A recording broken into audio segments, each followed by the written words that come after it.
अरे आरव भाई, ट्रेडिंग में फेल हो रहा हूँ, कब तक ट्राई करना चाहिए?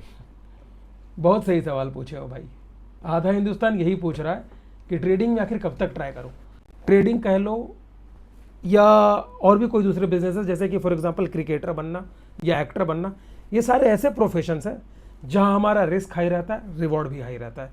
कहने का मतलब, अगर आप क्रिकेटर बनना चाहते हो, अगर सिलेक्शन नहीं हुआ तो you will live a life of extreme hardships. आप बहुत गरीब हो जाओगे, आपके पास कोई बैकअप नहीं रहता है। सिमिलरली ट्रेडिंग में भी होता है।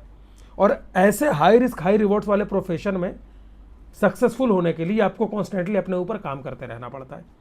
सो इसमें ट्राई करने का ऐसा है कि you should follow 3 steps.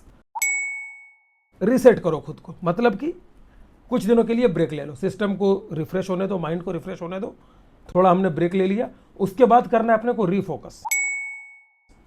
Refocus का मतलब कि कहाँ कहाँ पे मैं क्या क्या गलतियां कर रहा हूं, उस ब्रेक में आपको ये सोचना है।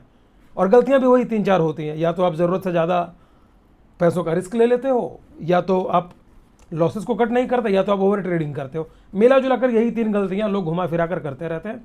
तो रिफोकस वाले पार्ट में ऐसा है कि आप सबसे पहले तो आप एक ब्रेक ले लो अच्छे से 10-20 दिन का। उसके बाद उस ब्रेक में आप अपनी गलतियों पे काम करो। वही 3 में से एक आध गलतियां निकलेंगी, या कोई चौथा रहेगा कि स्ट्रेटजी नहीं, छोटे मोटे ही गलतियां रहती हैं। उस गलतियों पे काम करो, and comes the part rebuild. फिर वापस से आओ, फिर वापस से मार्केट में काम करो। कुछ दिन चलेगा, फिर शायद आप कोई नई गलतियां करोगे, वापस से इसी प्रोसेस को फॉलो करना।